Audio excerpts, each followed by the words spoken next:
이 시각 헤드라인 뉴스입니다. 유럽 주요국 증시는 유로존 국가들의 부채 위기가 다시 고개를 들고 세계 경기 침체가 장기화될 것이라는 우려가 커지면서 큰 폭으로 떨어졌습니다. 독일 프랑크푸르트 증시는 5% 이상 폭락했고 다른 유럽 국가들 주요 지수들도 3에서 5%대 일제히 급락했습니다. 유럽 국가 및 은행의 크레디트 디폴트 스왑 금리가 사상 최고치로 치솟은 것으로 나타났습니다. 아시아 주요 증시가 지난 주말 미국의 고용 지표가 예상보다 훨씬 악화된 것으로 나타나면서 미국의 경기 침체 우려에 일제히 큰 폭으로 내렸습니다. 자산 규모 기준으로 10위 안에 드는 대형 저축은행 중에서도 두세 곳이 금융감독원의 경영 중단에서 불합격 판정을 받아 적기 시정조치 대상이 된 것으로 나타났습니다.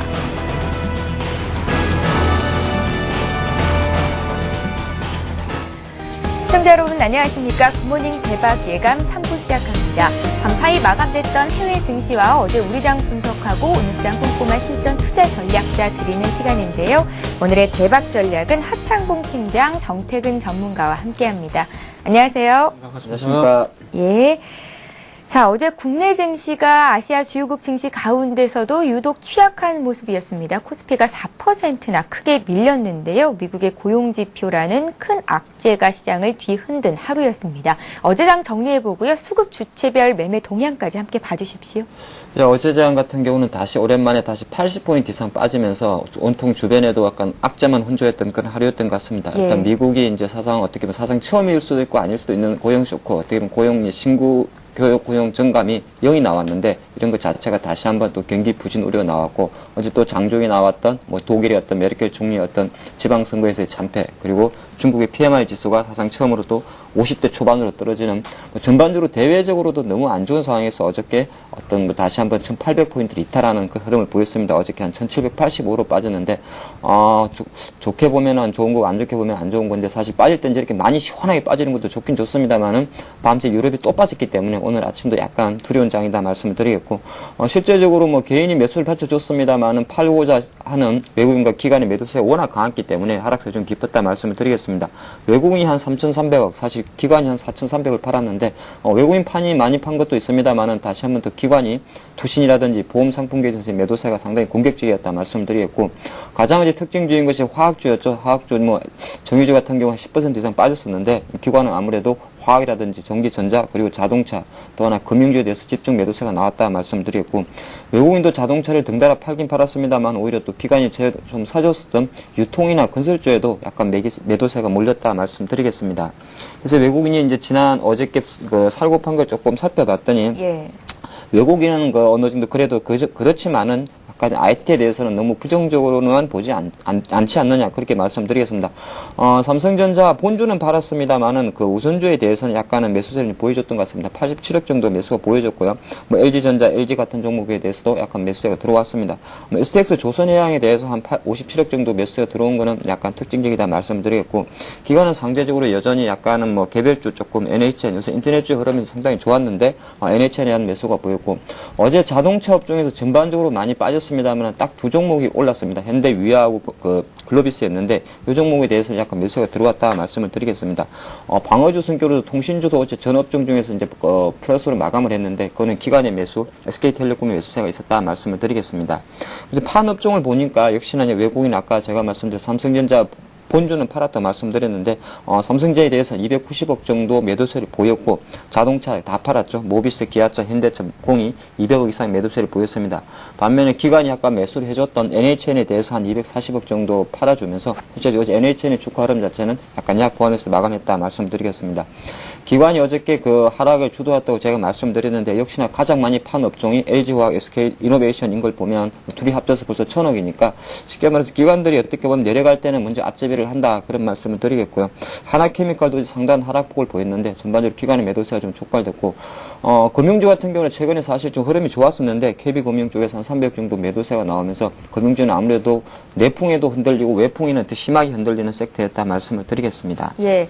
보니까 외국인은 어제 차를 팔았고 기관은 정유화학을 팔았군요. 자, 이번에는 코스닥 쪽 보겠습니다. 500선 고지를 눈앞에 뒀던 코스닥 지수가 480까지 밀렸습니다. 기관 투자자들이 그래도 받쳐주면서 지수가 조금씩 올랐었는데 앞서서 다른 투자자는 이제 기관도 팔자에 동참하고 있는 것 같다라고 분석을 했었거든요. 어제 테마주들은 또 들썩였었습니다.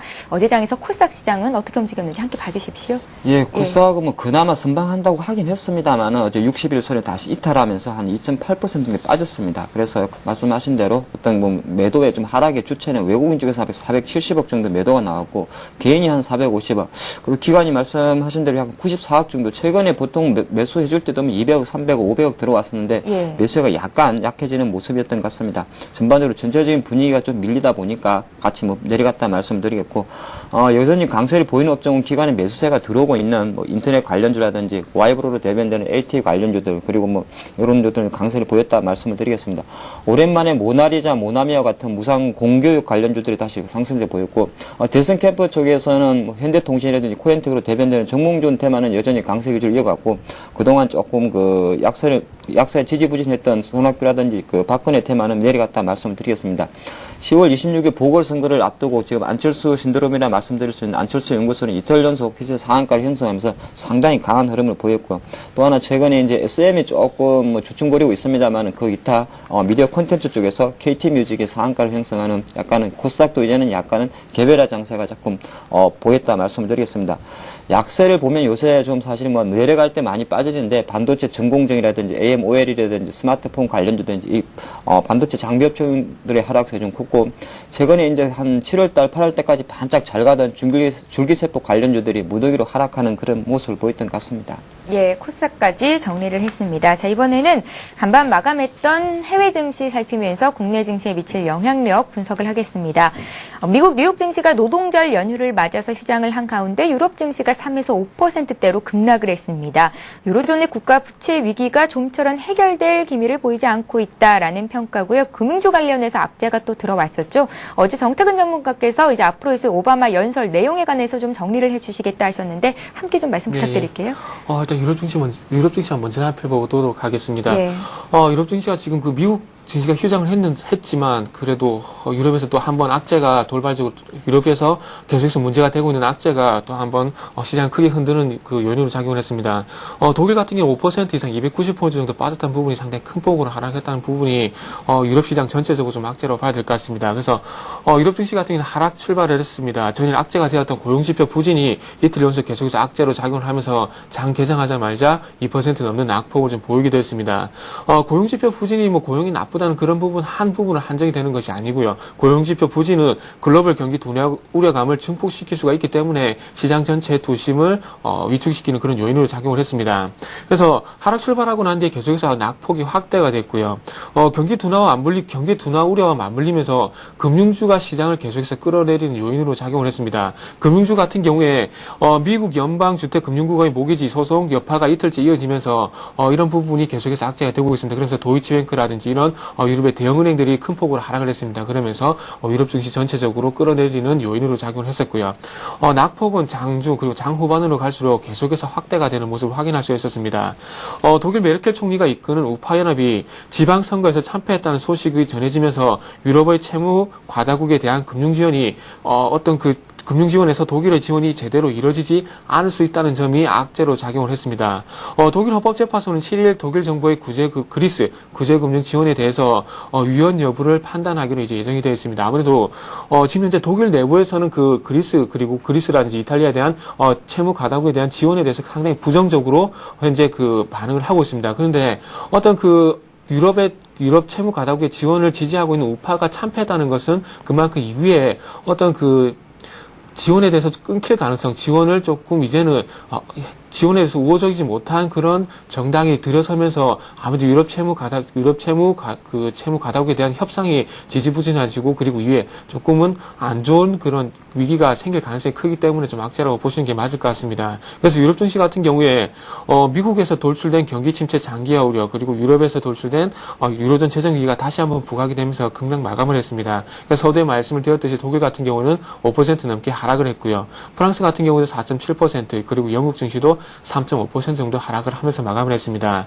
그러면서 독일의 그 국채 금리도 상반되는 모습을 보여줬는데 독일의 10년물 국채 금리 같은 경우는 안전자산 선호 현상으로 인해서 사상 최저치 1.847%를 기록을 했고요. 예. 하지만 부채 위기를 겪고 있는 이탈리아 10년물 같은 경우는 5.53% 그리고 스페인 10년물 같은 경우에는 5.22% 기록을 했습니다. 특히 그리스의 국채 수익률이 상당히 큰 폭으로 급등을 했는데 2년물이 6.32% 급등한 겁니다. 그러니까 2년물 금리가 6.32%라는 것이 아니고요. 2년물 금리가 다시 한번 6.32% 급등을 하면서 50.185%를 기록을 했습니다. 그러면서 사실상 뭐 디폴트 상태로 현재 보여주고 있습니다. 예. 그래서 그리스 2년물 국채 금리가 50.185%를 기록했는데 이 정도가 어느 정도 수준이냐면 우리나라가 IMF였을 때 1996년이죠. 96년, 97년도 같은 경우에 우리나라 예금금리가 3년 예금금리가 확정금리가 52%를 육박했었습니다. 그렇다면 그때보다 지금 현재 시장 상황이 더 안 좋다는 것을 반증하고 있다고 이해를 하시면 좋을 것 같습니다. 그래서 그만큼 어떻게 역으로 생각을 한다면 그리스가 망하지만 않는다면 이런 그 국채금리가 50%이기 때문에 상당히 고금리 채권이라 좀 봐야 될 것 같은데 이런 부분에서 최근에 그 투자 문의가 상당히 저한테도 많이 들어옵니다. 그리스 국채를 살려고 하시는 분들이 상당히 많은데 일단 그 그리스 사태가 어느 정도 해결이 되는 기미가 보인다면은 아무래도 이런 그리스 국채도 브라질 채권뿐만 아니라 그리스 국채도 좀 고금리 상품으로 좀 각광받지 않겠나 조금 이런 생각이 한번 덧붙여 보도록 하겠습니다. 다음 미국 쪽으로 한번 넘어가서 말씀을 좀 드려본다면 예. 미국 같은 경우 어제 말씀을 드렸듯이 노동절로 휴장이었습니다. 그래서 증시가 열리지 않았는데 그래서 어저께 말씀드렸듯이 9월 1일 날 발표된 오바마 그 경기 부양책에 대한 내용을 한번 좀 말씀 한번 드려보도록 하겠습니다. 좀 화면을 보면서 같이 보면서 얘기를 들으신다면 이해가 좀 빠르실 걸로 예상이 되고 있고요. 오바마 대통령은 지난 1일 날 일자리 창출을 포함한 경기 부양책 발표를 예고했었습니다. 공화당 베이너 하원 의장과 리드 상원 민주당 대표에게 서한을 보내서 자신이 연설할 수 있는 상하원 합동회의 소집을 요구를 했었습니다. 그 서한 내용을 한번 살펴보니까 미국 경제를 즉각 계속 재건할 수 있는 초당적인 일련의 제안들을 내놓으려는 것이 의도라고 밝혔고요. 재정 적자를 계속 감축하고 중소기업 강화, 미국인들을 위한 일자리 창출, 그리고 중산층과 근로자들이 더 많은 임금을 받을 수 있도록 방안을 낼 것이라고 밝혔습니다. 경제를 성장시키기 위해서 초당적인 해결 방안을 찾는 것은 우리의 의무이고 당보다 국가를 먼저 생각한다면 즉 워싱턴은 정치를 뒤로를 하고 국가에 대해서 무엇이 최선인지에 대한 기반에 대한 결정을 시작할 필요가 있다고 밝혔습니다. 그래서 이런 부분을 상당히 강조를 하면서 덧붙였고요. 미국 언론은 오바마의 경기 부양책에서 철도, 도로 등 인프라 시설 지출 확대, 그리고 고용 창출을 위한 기업들에 대한 각종 세금 감면, 주택 시장 개선 등의 다양한 방안이 포함될 것이라고 전망을 했습니다. 그래서 큰 박스 안에 작은 박스를 또 한번 체크를 했는데 이 부분을 잘 보시면 좋을 것 같습니다. 어떤 지금 현재 예상이 되고 있는 부양책이기 때문에 이 부분을 한번 집중해서 보시는 게 좋을 것 같고요. 그리고 부유층에 대한 증세, 인프라은행 설치, 그리고 자유무역협정, 비준 등에 대한 기존에 내놓은 방안들도 망라가 될 것이라고 예상을 하고 있습니다. 그래서 제이카니 백악관 대변인 같은 경우에는 대통령이 내놓을 모든 일자리 창출 계획에 대해서 새로 투입될 비용에 대해서 상응하는 다른 분야의 지출 삭감 계획도 포함될 것이라고 시사를 했습니다. 그래서 또한 그 이번 연설에서 일자리 창출에 관한 것이 주된 내용이 되겠지만 앞으로의 재정적자 감축 문제에 대한 보다 자세한 계획도 포함될 것이라고 전했습니다. 그래서 하지만 공화당 같은 경우는 오바마 연설 전부터 오바마가 내놓을 것 같은 경기 부양책에 반대를 하면서 정부의 규제를 철폐하는 것이 경제 성장을 촉진하는 최선의 길이라고 강조를 하고 있습니다. 공화당은 새로운 지출을 수반하는 경제 성장 방안에 대해서는 반대할 것이라면서 더 이상 재정 적자를 추구하는 것을 원치 않는다고 더 밝히기도 했습니다. 그래서 특징적인 부분이 인프라 시설에 대한 지출 확대인데 이 부분이 왜 특징적이냐면 경기가 좋지 않다가 경기를 부흥하기 위해서 정부에서 제일 먼저 지출에 나서는 부분이 어떤 건설에 관한 부분, 인프라, 사회 그 SOC라 그러죠. SOC 같은 그런 사회 기반 시설에 투자를 확대하게 되어 있습니다. IT라든지 그리고 다른 분야 같은 경우에는 어떤 전문 기술력을 양성하기 위한 시간이 좀 필요하게 되지만 SOC 같은 사회 기반 시설 같은 경우에는 어떤 그런 비기능직이라고 하죠. 비기능직들이 곧바로 투입이 되면서 일자리 창출이 상당히 쉽기 때문에 SOC 그 지출에 대한 투자를 상당히 확대를 시킵니다. 그래서 지금도 마찬가지로 어쨌든 일자리를 늘리기 위해서 그런 부분 건설에 관한 어떤 업종에 대해서 업종에 대해서 좀 자세하게 말씀드린다면 건설 부분이라 할 수가 있겠죠. 그래서 그만큼 건설이 비기능직에 대한 진출이 상당히 쉽기 때문에 좀 그런 부분에 대해서 지출을 늘릴 것이라 얘기를 하고 있습니다. 그렇다면 철도, 도로와 같은 그런 부분인데 이런 부분을 좀 확대시켜서 연결시켜 본다면 우리나라 KTX 같은 어떤 그 철도 관련 테마주도 상당히 반응을 보일 가능성이 크겠죠. 그렇기 때문에 최근에 이전에 아놀드 슈왈제네거 캘리포니아 주지사가 우리나라 다녀가면서 어떤 KTX에 대한 그런 부분을 상당히 고평가를 하고 갔는데, 그렇다면 이런 부분과 맞물리면서 인프라 시설에 관해서 지출을 늘린다면은 거기에 대한 지출을 늘리게 되고, 그렇게 되면서 거기에 대한 마찬가지로 고용을 늘리게 되고, 거기에 대한 임금이 확대가 되고, 그리고 소비랑 연결이 될 수가 있기 때문에 그런 부분을 먼저 확대를 시키고 그 이후에 다른 또 주택시장을 활성화시킬 수 있는 그런 부분도 조금은 나올 것으로 예상이 되고 있습니다. 어쨌든 결론적으로 실질적인 고용이 늘어날 수 있는 정책이 나올 수 있을 것으로 현재 예상이 되고 있기 때문에 그런 시장이 부흥을 하는 그런 고용 정책이 나올지도 한번 9월 8일 날 발표가 난 다음에 다시 한번 언급해 드리도록 하겠습니다. 예.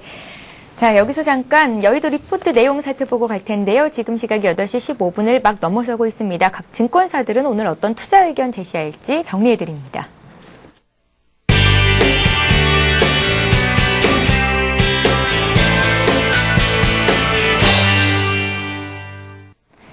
네, 이 시각 각 증권사들 리포트 내용 살펴봅니다. 오늘은 삼성증권의 의견부터 보겠습니다. 삼성증권은 코스피가 전일 기술적 부담과 지표 부진이 맞물리면서 1700선으로 폭락했는데요. 유럽 문제는 시간이 더 필요하기 때문에 지수 반등의 열쇠는 미국과 중국에서 기대할 수 있다고 밝혔습니다. 따라서 지수가 추가로 하락할 경우 저가 매수세가 유입될 가능성이 높기 때문에 박스권을 염두에 둔 투자 전략이 필요하다는 의견을 내놨습니다.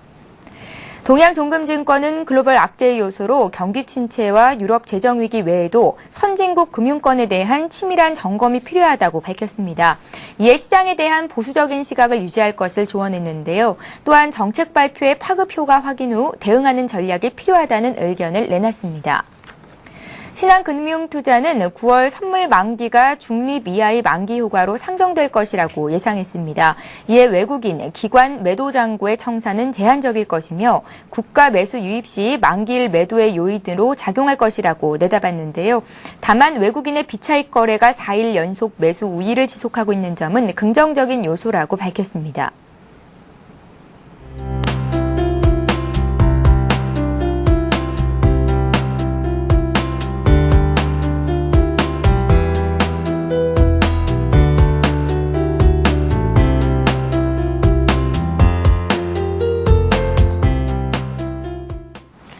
예, 오늘은 우리투자증권으로 가서 투자 의견 자세히 짚겠습니다. 투자정보센터의 이경민 책임연구원 전화로 연결합니다. 안녕하세요. 예, 안녕하십니까. 예, 대외 변수의 영향력이 8월 초와는 다르다라는 의견으로 정리를 하셨는데요. 네. 미국의 국가 신용등급이 강등된 이후로 주가가 급락했다가 다시 좀 올라오는가 싶었는데 어제 또 하락이었죠. 어떤 네. 투자 의견 주시겠습니까? 네, 지금 지난 주말부터 시장 자체는 굉장히 변동성이 크게 나타나고 있습니다. 이런 점을 보자면은 미국 경제 지표의 부진, 그리고 유럽발 재정 위기에 대한 불안 심리 등 8월 한 달간 증시를 괴롭혔던 대외 악재들의 악몽이 되살아날 조짐인데요. 그렇다고 해서 이로 인해서 다시 극단적인 수준으로 심리가 치닫고, 그리고 코스피가 8월 저점을 하향 이탈할 가능성은 좀 높지 않다고 보고 있습니다. 일단은 최근 글로벌 증시 급락 과정에서 더블딥과 같은 최악의 가능성까지 상당 부분 선반영한 상황이라 볼 수 있겠고요. 물론 고용 쇼크는 글로벌 경기 우려감을 자극하기는 충분한 수준이지만 최근 경제 지표들을 보면은 실물 지표들이 어느 정도 개선세가 나타나면서 매크로 서프라이즈 인덱스 같은 경우는 반등세를 보이고 있다는 점을 감안해봤을 때는 어느 정도 더블딥 가능성까지 반영한 이후 실물 지표들이 견조한 흐름이 이어지고 있다고 보고 있습니다. 그리고 오바마 미국 대통령의 경기부양책 발표에 이어서 FOMC 회의를 통해 경기부양적 통화정책이 가세할 것이라는 점도 글로벌 투자 심리가 또다시 극단적인 수준으로 치닫는 것을 좀 방어해주는 역할을 할 것으로 예상되고요. 이와 함께 전일 유럽 증시를 급락세로 이끌었던 유럽 재정위기에 대한 우려감 또한 그동안 8월 초에는 그리스뿐만 아니라 이탈리아, 스페인 금리까지 급등세를 보이면서 이런 유럽발 재정 위기가 유로존 전체적으로 확산될 수 있다는 우려감이 컸는데요. 최근의 흐름을 보면은 그 가능성은 크지 않음을 시사하는 부분들이 나타나고 있고요. 그리고 9월 6일 독일, 네덜란드, 핀란드 재무장관 회의, 9일에서 10일까지 G7 재무장관 회의와 22일 G20 재무장관 회의 등이 예정되어 있다는 점도 유럽 재정위기 완화를 위한 대응책들이 좀 다각적으로 논의될 것으로 예상되고 있어서 이전과 같은 악순환의 고리가 형성될 가능성은 좀 낮다고 보고 있습니다. 물론 단기적으로 본다면은 글로벌 증시가 반등 이후 대외 악재들이 다시 불안 심리를 자극하고 있다는 점에서 당분간 변동성 장세는 좀 불가피할 것으로 보입니다. 하지만 이러한 악재들 역시 새롭게 부각된 것이라기보다는 8월 이후 글로벌 증시 급락 과정에서 상당 부분 영향력을 발휘했던 악재들이 대부분이고, 이번 주를 시작으로 이에 관련된 글로벌 각국의 정책적인 대응이 한층 빨라질 것으로 보이고 있어 주식시장에 미치는 영향은 제한적일 가능성이 높다고 보고 있습니다. 따라서 단기적으로 그리고 이번 주 그리고 다음 9월까지는 글로벌 각국들의 정책 대응 강도 그리고 그에 따른 투자 심리 변화를 꾸준히 체크할 필요가 있겠고요. 대내적으로 이번 주에 쿼드러플 위칭데이, 금통위, 금리 결정 등 대형 이벤트를 앞두고 있다는 점에서 1차적인 변동성 관리는 필수적이라고 할 수 있겠습니다. 그러나 기술적 반등에 따른 조정 과정이 상당 부분 진행된 이후에는 주 후반으로 가고, 그리고 9월이 시간이 지날수록 정책 기대감이 되살아나며 점진적으로 안정세를 되찾을 가능성이 높다고 보고 있습니다. 이에 따라서 단기적으로는 약간의 보수적인 전략을 가져가실 필요가 있겠는데요. 일단 대외 변수와 변동성 위험의 노출도가 상대적으로 덜하고 영업이익 모멘텀이 견조한 흐름을 유지하고 있고, 최근 기관 매수가 집중되고 있는 대수주와 중형주를 중심으로 트레이딩 전략을 하는 것이 단기적으로 유리해 보입니다. 쿼드러플 위칭데이를 앞두고 있다는 점도 대형주 변동성 확대 가능성에 좀 감안해본다면은 매수주, 중형주의 트레이딩 전략이 유효할 것으로 보이고요. 이와 함께 대형주, 수출주의 경우에는 주요 이벤트 결과와 그리고 심리적 안정 여부, 그리고 기관의 수급 변화 등을 체크해가면서 저가 매수 시기를 좀 재보는 것이 필요할 것으로 보입니다. 예, 우리투자증권 투자정보센터 이경민 책임연구원이었습니다. 말씀 고맙습니다. 네, 감사합니다.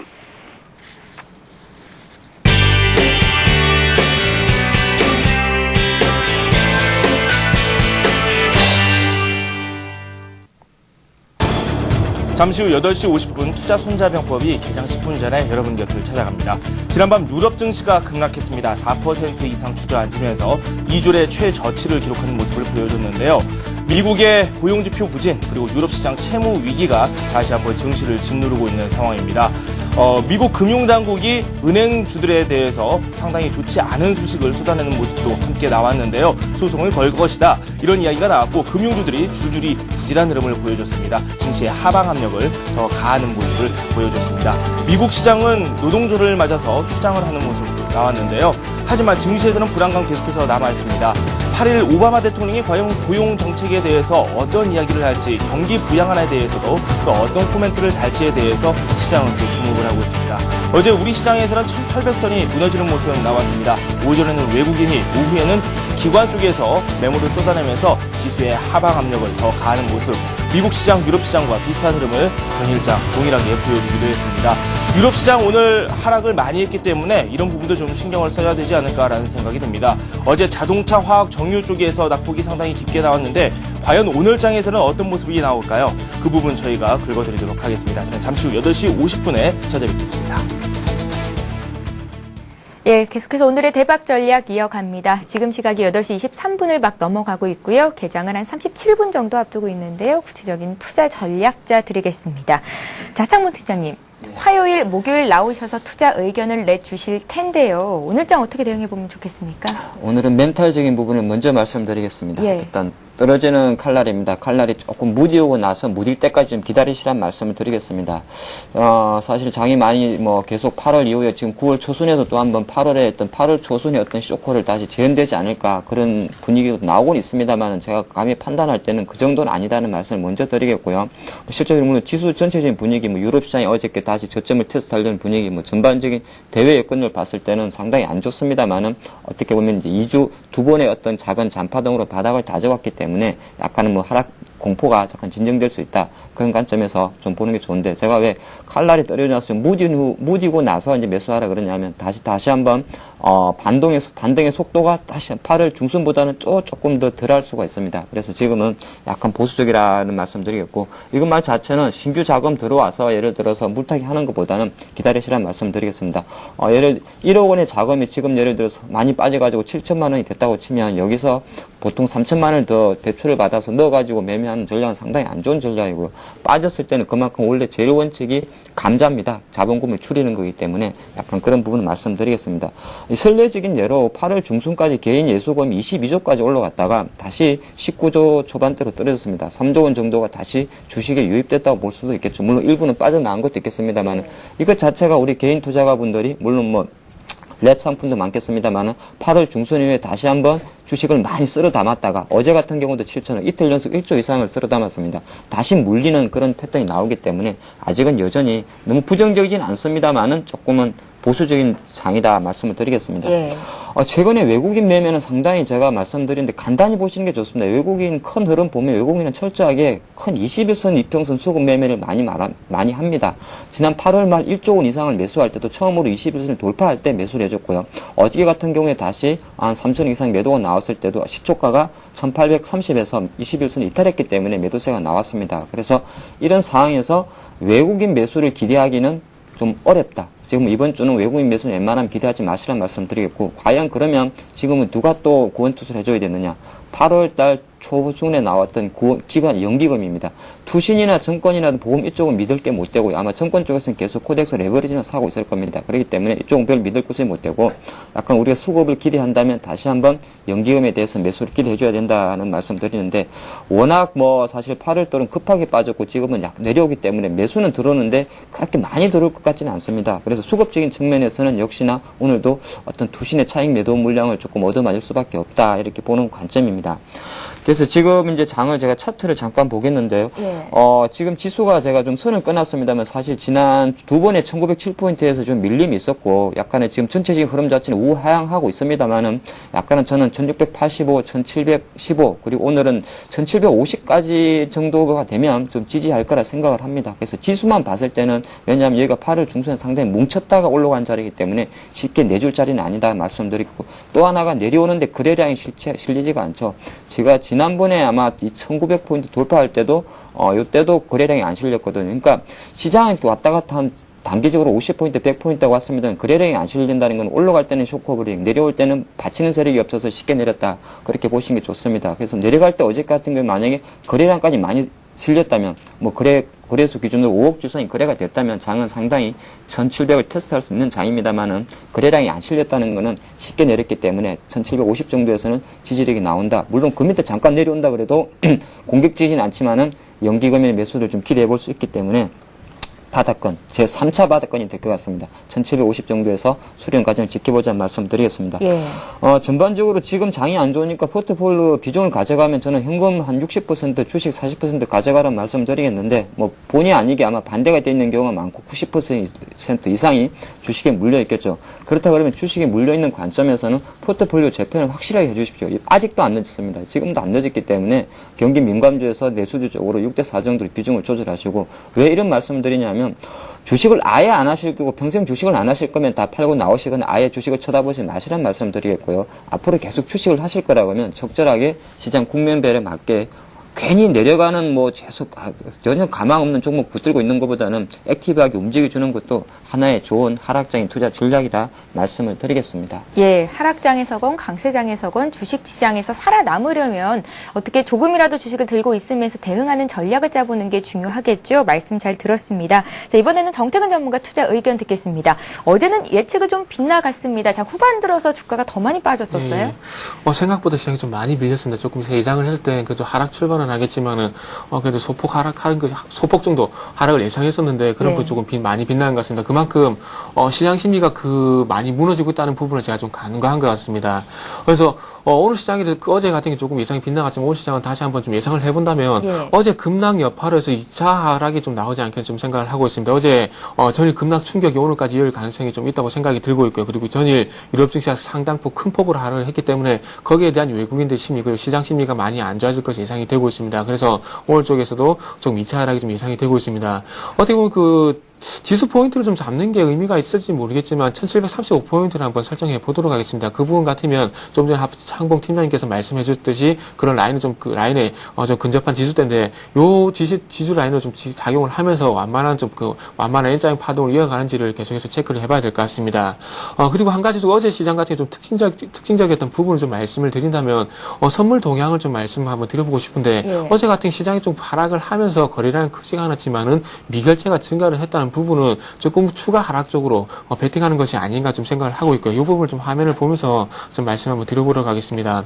어제 같은 게 상당히 큰 폭으로 선물 시장도 현물 시장도 마찬가지지만 선물 시장도 상당히 큰 폭으로 하락을 했습니다. 그래서 위쪽으로 한번 본다면은 두 번째 보조지표 라인이 미결제 증가함 동향입니다. 그래서 빨간색 불이 들어오게 되면은 어떤 새로운 신규 포지션이 누적이 된다고 생각하시면 될 것 같고요. 그 파란색 같은 경우에는 어떤 포지션에 대한 정리, 청산이었으면 생각하시면 될 것 같습니다. 근데 어제 같은 경우에는 아래쪽으로 크게 하락을 하면서 미결제가 이렇게 증가하는 부분을 확인할 수 있습니다. 그렇다면 이 부분이, 장 후반 쪽에서 어떤 청산의 흐름도 나오긴 했지만, 그래도 시장이 하락하면서 미결제가 증가했다는 부분은 그만큼 매도 포지션에 대한 어떤 미결제 약장이 증가했다는 것을 해석할 수 있기 때문에 시장이 좀 추가적으로 하락하지 않겠나 좀 생각을 하고 있고요. 연결해서 조금 화면을 본다면은, 지금 이제 화면을 보시면은 기관 쪽에서 매도가 상당히 많이 나오고 있는데, 투신뿐만 아니라 최근에 또 와서는 보험 쪽에서도 매도하는 것을 상당히 확인할 수 있습니다. 어제 보험 쪽 같은 경우에 1890억 정도 매도를 했는데, 최근에 와서 어떤 패턴이 나오고 있냐면, 투신 쪽에서 먼저 매도를 하고, 그리고 국가지자체에서도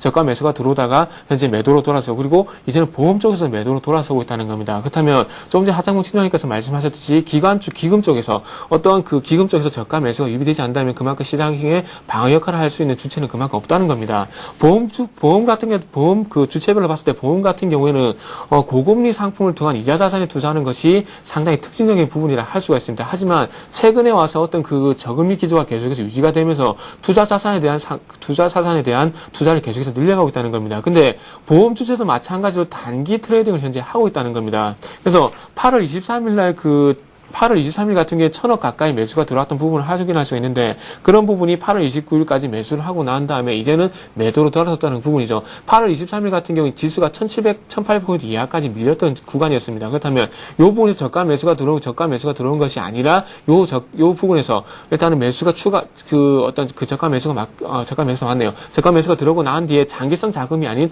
단기 트레이딩 자금이 들어갔다는 겁니다. 그렇다면 이렇게 볼 때 지금 기금조차도 지금 현재 지수 방향성에 대한 부분을 어떤 확신을 못 가지고 있다는 부분이 되겠죠. 지금 현재 외국인들은 장중에 계속해서 매도 포지션을 가져가면서 시장을 계속해서 누르고 있는 상황을 연출하고 있고요. 누른 상황 속에서 기관 쪽에서 매도가 계속해서 유발이 되다 보니까 시장은 상승하기 힘들다는 겁니다. 그래서 오늘 쪽에서 만약에 이런 수급 구조가 유지가 된다면 시장이 상당히 힘들 가능성이 크기 때문에 조금은 시장에 대해서 좀 피해 있는 것이 낫지 않겠나 생각을 하고 있고요. 그리고 시장이 계속해서 지속적으로 약세를 보인다면 경기 민감주를 할 수 있는 IT, 자동차 약세를 보일 가능성이 상당히 크고요. 그리고 화학업종 같은 경우 최근에 기술적 반등 이후에 계속해서 시장 약세 동반을 하고 있기 때문에 화학주 그리고 약세 보일 가능성이 크다. 그리고 금융주도 마찬가지로 유럽이라든지 미국 쪽에서 금융주가 약세를 보였던 부분 때문에 외국인들의 매도가 나올 가능성이 상당히 큽니다. 그렇기 때문에 금융주도 약세를 보일 가능성이 큽니다. 그렇다면 그와 반대가 되는 대안주 같은 경우 내수주를 봐야 될 것 같은데 엔터테인먼트주, 어떤 유통 관련주 이렇게 될 수 있겠지만 그런 부분도 조금 짧게 접근하시는 게 좀 맞지 않겠나 생각을 하고 있습니다. 그리고 유통주 중에서 현대백화점, 롯데제품 같은 게 종목이 될 수가 있겠죠. 그리고 올해 같은 경우 관심 종목은 세 종목만 좀 가지고 나왔습니다. 이 종목들의 특징적인 부분은 어떤 부분이냐면 시장 대비 강세를 보이는 종목이고요. 그리고 투신이 계속해서 매수를 하고 있는 종목들입니다. 두산인프라코, 에이블 CNC, 호텔신라 이렇게 세 종목을 가지고 나왔는데 시장 대비 견조하고 시장 대비 강하다는 부분이지 시장 대비 큰 폭으로 상승할 것이라는 부분은 조금 아니라고 한번 더 붙여보도록 하겠습니다. 그래서 시장 대비 견조한 종목을 만약에 찾으신다면 방금 말씀드린 두산인프라코, 에이블 CNC, 호텔신라 한번 관심 가져보시는 게 좋을 것 같습니다. 예. 자, 이제 오늘장에서 사볼 만한 종목 듣는 시간인데요. 먼저 하창봉 팀장님, 이거 좀 확실히 해 주십시오. 지금 주실 종목 정말 사도 되는 건지 아니면 그냥 관망하고 살 사람만 사라 이런 말씀을 주실는지가 가장 궁금해요. 사십시오. 사라고 말씀드리고. 예. 제가 종목이 궁금한데요. 저는 내수주를 딱 들어올 때는 무조건 사라 말씀드립니다. 예. 오늘 말씀드릴 종목은 제닉입니다. 제가 남자인데도 이런 거 많이 알죠. 이 여성용 하위 미팩으로 많이 알려진 하이드로겔 마스크팩이죠. 어제도 홈쇼핑에서 광고를 하고 있는데 예. 등록한 지 얼마 안 됐습니다. 한 1개월 정도 됐고 실제적으로 이 종목은 기다려왔는데 보호예수 물량이 한 어저께로 9월 3일이 1개월짜리가 있었습니다. 거기 한 23만 주 정도 있어가지고 조금 부담스럽지 않을까 싶었는데 역시나 한 3만 5천 원 정도에서 보호예수 물량은 무난히 넘어갔다. 그래서 저는 보호예수 물량 해제에 대해서 좀 포커스를 맞추겠고요. 예. 실제적으로 지금 뭐 에이블 센서라든지 LG 생활건강 이런 걸 놓고 봤을 때 뭐 화장품 시장 자체에 대해서 조금 캐파가 좀 포가 높지 않냐 이렇게 이야기도 하고 있습니다. 지금 현재 제닉의 포가 한 22 정도 되니까 뭐 그렇게 무시할 수 없는 건 아닌데 코스맥스라든지 뭐 LG 생활건강의 포가 18에서 한 23까지 가니까 그렇게 종종 업종 내에서는 그렇게 높은 게 아니다. 그렇게 이런 높은 건 아니다고 말씀드리겠습니다. 또 하나가 이제 그 하이드로겔 이 마스크팩 같은 경우 2007년도에 한 7% 정도 점유율을 갖고 있다가 지금 제닉에서 발표하는 자녀들의 자체 이제 캐파 자체는 30%까지 올라왔다는 이야기를 하고 있습니다. 그렇기 때문에 조금 한 번은 믿어보자 말씀드리겠고 실제로 2001년에 설립을 했습니다만은 2009년 후반기부터 2010년에 대박이 난 상품입니다. 그래서 작년 2010년 정도에 매출이 한 800억 나오고 영업이익 180억 정도 나왔습니다만은 업계 좀 부정적으로 보는 입장에서는 성장성이 좀 정체되지 않을까 이런 이야기를 하고 있습니다만은 예. 지금 내수적 흐름이라든지 화장품 자체가 중국 시장이라든지 어떤 지금 불경기 아닙니까? 이런 걸 같이 맞춰진다 말씀을 드리겠습니다. 그래서 제가 매매 팁을 잠깐 말씀드리면 타이밍적으로 오늘 만약에 시가총액의 시가가 플러스로 출발한다면 시집고에는 붙으면 안 됩니다. 타이밍적으로 오늘은 약간은 차익 매물이 나올 타이밍이기 때문에 음봉 탑법으로 들어가는데 음봉 탑법이라는 게 뭐냐 하면 오늘 빠질 때 사라는 이야기입니다. 그래서 제가 매수가로 제시해드린 가격이 어제 종가보다는 훨씬 낮은 한 39,600원 정도를 보고 있습니다. 예. 39,600원을 보고 있고 실제적으로 이게 공모가가 22,000원이기 때문에 더블 가격 44,000원에 대한 단기 차익 욕구가 생길 것입니다. 그래서 4만 원 밑에서 공략하시라는 법을 말씀드렸고 손절가는 실제적으로 이번에 재반등 보호예수를 앞두고 약간 가격 지지를 보였던 3,600원 상당히 낮게 잡았습니다. 손절가도. 이걸 이탈하지 않는다 그러면은 가져가시고 이걸 이탈했을 때는 그림이 깨집니다. 아무리 마스크팩이 좋아도 팩을 떼야 되기 때문에 손절은 꼭 지켜주시라 말씀드리겠습니다. 예, 잘 알겠습니다. 오늘장 관심 종목 제닉 들어봤고요. 이번에 정태근 전문가 단기 종목 들을 텐데 어제 주셨던 CNS가 종가 기준으로는 5% 이상 급등을 했군요. 예. 일단은 뭐 목표가까지는 안 갔지만 좀 급등했습니다. 오늘 쪽에서 추가적인 전략을 좀 말씀드린다면 CNS 같은 경우 지금 동시효과가 상태가 맞을지 모르겠지만 급등 출발이 예상이 되고 있습니다. 하지만 어떤 그 단기 종목이기 때문에 어제 수익 5% 그리고 오늘 좀 5% 넘게 상승을 한다면 즉 10% 매수가 대비 10% 이상 상승을 한다면 좀 수익 실현하시라고 좀 덧붙여 보도록 하겠습니다. 예. 자, 그래서 오늘 가지고 나온 종목을 좀 소개해 드린다면 마찬가지로 단기 종목이고요. 그래서 보락이라는 종목을 가지고 나와봤습니다. 보락이라는 종목 같은 경우에 식품 첨가물과 원료 의약품 및 기능성 소재를 생산하는 업체라고 좀 그 소개를 해드리겠습니다. 하지만 기업적인 특징적인 부분은 전혀 없고요. 단지 가지고 나오는 기술적 부분 때문에 가지고 나왔다고 좀 이해를 하시면 될 것 같습니다. 그래서 기업 내용은 그렇게 특징적인 부분이 없기 때문에 기술적인 부분으로 바로 넘어가서 한번 말씀 한번 드려보도록 하겠습니다. 자, 보락 같은 경우에 좀 뭐 특징적인 부분이라고 할 수 있는 부분이 요 종목 같은 경우에는 한 번씩 이렇게 급등하는 흐름이 한 번씩 나와주고 있습니다. 그 급등하는 흐름이 3,200원 정도까지 3,000원 이상 3,000원에서 3,200원 정도 이렇게 급등하는 흐름이 한 번씩 이렇게 나와주고 있는데 그런 타이밍이 또 한 번 그런 타이밍이 다시 한 번 온 것이 아닌가 그렇게 생각을 하고 있습니다. 제가 종목을 추천드릴 때 상당히 중요하게 생각하는 부분이 거래량입니다. 거래량 같은 게 한번 보시면은 자, 거래량도 한번 보시면 자, 일별 주가를 봤을 때 최근에 거래량이 10,000주, 83만 주, 그리고 2만 주 이 정도밖에 안 된 거래량이 어제 같은 경우 23만 주 거의 크게 봤을 때 10배 이상 증가를 했던 부분을 확인할 수 있습니다. 그렇다면 이렇게 거래량이 증가한다는 것은 그만큼 이후에 거래량이 유발되면서 추가적인 상승이 가능하다는 부분이 되겠죠. 그래서 어제 같은 경우 9% 정도 상승을 하긴 했지만 2차 상승이 좀 예상된다 좀 말씀드려야 될 것 같고요. 그래서 최소한 5% 이상은 추가 반등이 나오지 않겠는 생각을 하고 있습니다. 그래서 시장이 안 좋기 때문에 수익률을 준다면 단기로 접근하는 것이 또 맞다고 덧붙여 보도록 하겠습니다. 자, 매수가 같은 경우에는 2,560원에서 2,610원 정도 짧게 한번 디테일하게 설정 한번 해보고 싶고요. 그리고 손절가 같은 경우에는 61선이는 2,500원 정도 한번 설정해 보도록 하겠습니다. 그리고 그리고 목표가 같은 경우에는 매수가 대비 한 5% 이상 되는 2,800원 정도 한번 설정해 보도록 하겠습니다. 예. 말씀 다 끝나신 건가요? 예, 이렇게 해서 오늘의 대박 전략 하창봉 팀장 정태근 전문가와 함께 했습니다. 오늘도 고맙습니다. 예, 굿모닝 대박 예감 3부 여기까지입니다. 코스피 예상지수를 보니까요, 한 2% 정도 어제 종가보다 빠지면서 출발을 할 것 같은데요. 많은 투자 전문가들이 뇌동매매 하지 말자고 조언하죠. 끝까지 시장 상황 잘 점검하시면서 투자 전략도 잘 지켜가시기 바랍니다. 내일 오전 5시 59분에 다시 오겠습니다. 고맙습니다.